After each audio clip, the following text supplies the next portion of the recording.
आज हम एस्टीमोम टैबलेट के बारे में तफसीलन गुफ्तगू करेंगे। सबसे पहले इसका जेनेरिक फार्मूला देख लेते हैं।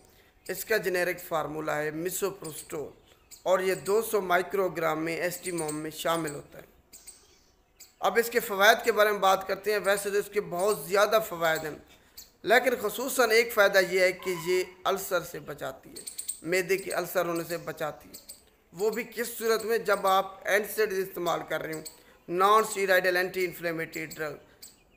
ये याद रखें, जब आप एंटीसाइड इस्तेमाल कर रहे हो तब हमने इसको इस्तेमाल करना है और उस दौरानिया तक इस्तेमाल करना है जब तक एंटीसाइड की थेरेपी चल रही है।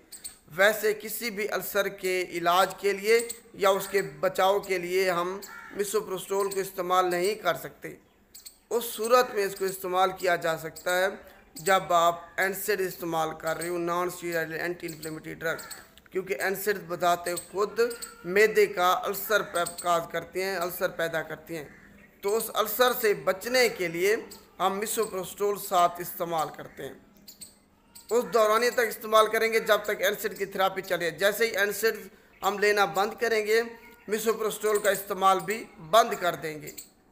कौन लोग इसको इस्तेमाल नहीं कर सकते? जो हामला ख़वातीन है, प्रेगनेंट वमेन है, बेशक वो एंटीसाइड इस्तेमाल कर रही हूँ, लेकिन अगर उनको हमल है, प्रेग्नेंट है वो, तब वो मिसोप्रोस्टोल एस्टीमोम को इस्तेमाल नहीं कर सकती, क्योंकि ये अबॉर्शन करती है।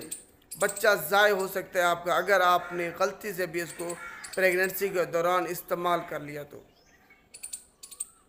अब देखते हैं मुज़र सेहत असरात। आपके पेट में दर्द हो सकता है, चक्कर आ सकते हैं, आपको सर में दर्द हो सकता है, वोमिटिंग हो सकती है आपको। ये इसके सिर्फ मुज़र सेहत असरात हैं, चंद एक हैं, और ये ख़ुद ब खुद ही फिर ठीक हो जाते हैं जब आप इसको इस्तेमाल करना बंद करेंगे तो। आखिर में हम इसकी डोज़ के बारे में बात करते हैं। आखिर इसको कितनी मिकदार में लेना है हमने, अगर हमने इससे बचना है एंटीसाइड के अल्सर से। इसको जनाब आप एक टैबलेट दिन में 4 मरतबा खाने के साथ इस्तेमाल करेंगे। अगर आप एंटीसाइड इस्तेमाल कर रही हैं और प्रेग्नेंट भी नहीं हैं, तब आप एक गोली दिन में 4 मरतबा खाने के साथ इस्तेमाल करेंगे। अगर खाने के खाली पेट अगर आप इस्तेमाल करती हैं तब आपको डायरिया हो सकता है। तो उस डायरिया से बचने के लिए हम इसको खाने के साथ इस्तेमाल करेंगे। तो ये आज का टॉपिक सारा एस्टीमोम टैबलेट के बारे में था। इसके जो स्पेसिफिक इसका फ़ायदा है, यूज़ है, वो हमने डिस्कस किया है कि अगर आप एंटीसाइड इस्तेमाल कर रही हूँ तो उस अल्सर से बचने के लिए, एंटीसाइड जो अल्सर काज करती हूँ, उससे बचने के लिए हिफाजती तौर पर हम मिसोप्रोस्टोल एस्टीमोम का इस्तेमाल करते हैं। शुक्रिया।